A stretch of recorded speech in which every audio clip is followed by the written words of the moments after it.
नमस्कार दोस्तों, तूली the vlogger में आप सबका फिर से स्वागत है। दोस्तों, पैसा कौन नहीं चाहता कि पैसे उसके जीवन में बस आते ही रहें। लेकिन कभी कभी हमसे कुछ गलतियां हो जाती है, जिस गलती को हम भुगतान कैसे करते हैं, पानी की तरह पैसा का बह जाना, या फिर पैसा का ना रुकना, या पैसा कहीं से ना आना, या फिर हमेशा एक पैसे से जुड़ी हुई कोई भी कमी को फील करना, वो सारी चीजें आज के इस वीडियो में, क्योंकि ये बहुत इंपॉर्टेंट टॉपिक है। इस टॉपिक पर बात करनी भी जरूरी है, क्योंकि अक्सर कुछ गलतियां हम जरूर करते हैं और जिसे हम अनदेखा भी करते हैं। तो वो सारी चीज आज के इस वीडियो में। लेकिन हमेशा की तरह आगे बढ़ने से पहले चैनल को सब्सक्राइब कीजिए, बेल बटन को दबाइए। वीडियोस अच्छी लगती है तो लाइक, शेयर एंड कमेंट करना बिल्कुल भी मत भूलिए। आगे बढ़ते हैं। ये नियम मानकर चलिए, इससे अर्थ संकट कभी नहीं आएगी और ना ही कभी आपको किसी चीज की कमी महसूस होगी, क्योंकि हमारे घर में वास्तु दोष भी होता है और साथ में कुछ दोष हम खुद भी उत्पन्न करते हैं, जिनमें सबसे पहला कारण होता है कि हमारा मनी वॉलेट। तो हम कैसे वॉलेट को यूज कर रहे हैं, ये बहुत ज्यादा इंपॉर्टेंट हो जाता है। पहली बात है, वो फटी हुई नहीं होनी चाहिए, बहुत दिन का पुराना नहीं होनी चाहिए, या फिर उससे उसके लेदर्स बाहर निकल आए हैं। ऐसे वॉलेट्स को यूज नहीं करनी चाहिए और ध्यान रखना चाहिए कि आप जहां पैसा रख रहे हैं वो पैसा बहुत ही साफ सुथरा स्थान होना चाहिए। तो ये था पहला उपाय। अब दूसरा उपाय आप लोगों को क्या करना है, जहां भी आप काम करते हैं, जो भी टेबल आप यूज करते हैं, या फिर जिस दिशा को आप यूज करते हैं, वहां पर एक बैम्बू ट्री जरूर होनी चाहिए। अगर बैम्बू ट्री होती है तो याद रखिए, ये बहुत लकी ट्री मानी जाती है और इससे ही धन का आगमन और इसका सोर्स यानी धन का सोर्स बहुत ज्यादा बढ़ जाता है। तीसरी चीज का आपको जो ध्यान रखना है कि आपके मेन एंट्रेंस डोर पर कोई शुभ चिन्ह जरूर होना चाहिए, जैसे कि या तो स्वास्तिक, या तो फिर शुभ लाभ, या फिर ओम। ठीक है, इसको आपको स्टिकर पे नहीं चिपकाना है। कोशिश कीजिएगा स्टिकर ना रहे, या तो आप चांदी का प्रयोग कर सकते हैं, या फिर स्टिकर को यूज करने से भी बेटर पद्धति मैं बता रही हूँ, वो है कि थोड़ी सी हल्दी, थोड़ी सी लाल चंदन और थोड़ा सा गंगा जल और थोड़ा सा आप लोगों को सरसों तेल लेना है। इसको एक पेस्ट बनाना है और इस पेस्ट से ही आपको या तो शुभ लाभ लिखना है, या तो फिर स्वास्तिक का चिन्ह बनाना है, या फिर ओम लिखना है।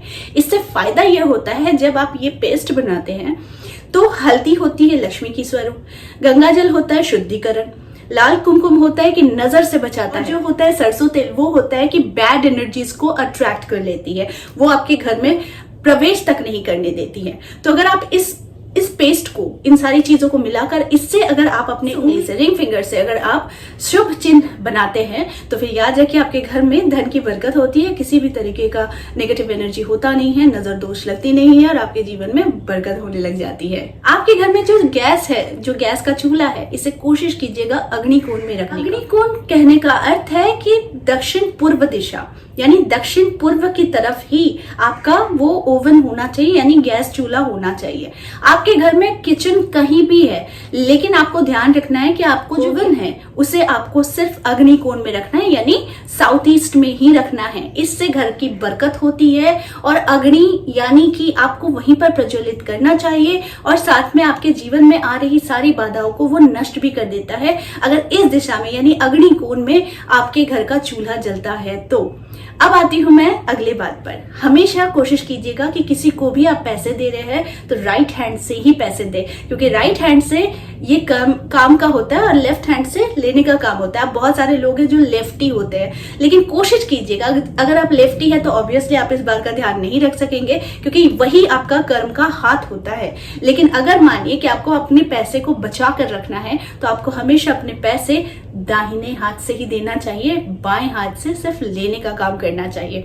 और जब भी आप पैसे दे रहे हैं तो पैसे का जो फोल्ड है वो आपकी तरह होना चाहिए, आपकी तरफ होना चाहिए, और जब देते हैं तो सिर्फ आपको कहना है 708 708 708, यानी मन ही मन। अब बहुत सारे लोग जानना चाहते हैं कि इसे ऑनलाइन ट्रांजैक्शन में भी यूज कर सकते हैं कि नहीं, तो बिल्कुल, जब भी आप ऑनलाइन ट्रांजैक्शन कर रहे हैं तो हमेशा आपके मन में 708 708 708 की चांटिंग होनी चाहिए। इससे वो पैसा दुगने तौर पर आपके पास रिटर्न आता है, क्योंकि ये नंबर होता है बहुत ज्यादा अट्रैक्शन का, जो मनी को अट्रैक्ट करता है। और साथ में जब भी आप किसी चीज का पेमेंट कर रहे हैं तो पैसे को जब दे रहे हैं, यानी कैश को दे रहे हैं, तो आपको आपको कहना चाहिए कि ये पैसा सबकी ज़रूरतों को पूरी करते हुए, सबकी इच्छाओं की पूर्ति करते हुए, मेरे सामान की पूर्ति करते हुए ये मेरे पास दुगने तिगुने तौर पर वापस आए। तो ऐसा अगर आप मनी के साथ एक रिलेशन बिल्डअप करते हैं तो डेफिनेटली आपको पैसे की कमी कभी नहीं होती है। अब लास्ट उपाय जो सबसे ज़्यादा इंपॉर्टेंट है, लेकिन इसमें रिस्क फैक्टर भी होता है क्योंकि कोई भी आ जाता है। तो जैसे घर में अगर किसी ज़रूरतमंद कभी पैसे मांगने आ जाते हैं घर पर, तो आप उसको ना कुछ छोटा ही अमाउंट सही, 10 रुपए ही सही, 5 रुपए ही सही, लेकिन उसे खाली हाथ मत भेजिएगा। उसे कुछ ना कुछ आप दान देकर जरूर भेजिएगा, लेकिन ये समय होना चाहिए सिर्फ दोपहर के 12 बजे से पहले। अगर इससे पहले कोई आपके पास जरूरतमंद आता है तो डेफिनेटली आप उसे पैसा दीजिए, लेकिन कोई अगर दोपहर को आता है तो बिल्कुल मत दीजिए, उसे आपको निराश हाथ लौटाना पड़ेगा। लेकिन ये कहा जाता है कि अगर इस समय से पहले कोई जरूरतमंद आपके पास आता है तो आप जरूर उसको कुछ ही सही, थोड़ा ही सही, लेकिन दे जरूर, उसे खाली हाथ विदा न करें। तो आई होप ये छोटे छोटे जो वीडियोस मैं बनाती हूँ आप लोगों के लिए कुछ काम के होते हैं, और कभी कभी कोई चीज होती है जो आपके दिमाग से हो सकता है निकल जाती है, जिसे मैं रिमाइंडर दे देती हूँ। तो ऐसे उपाय कीजिए और अपने जीवन में धन की बरकत कीजिए। तो आज के लिए बस इतना ही, फिर मिलेंगे एक नए टॉपिक के साथ। तब तक के लिए आप सबको मेरा प्यार भरा नमस्कार।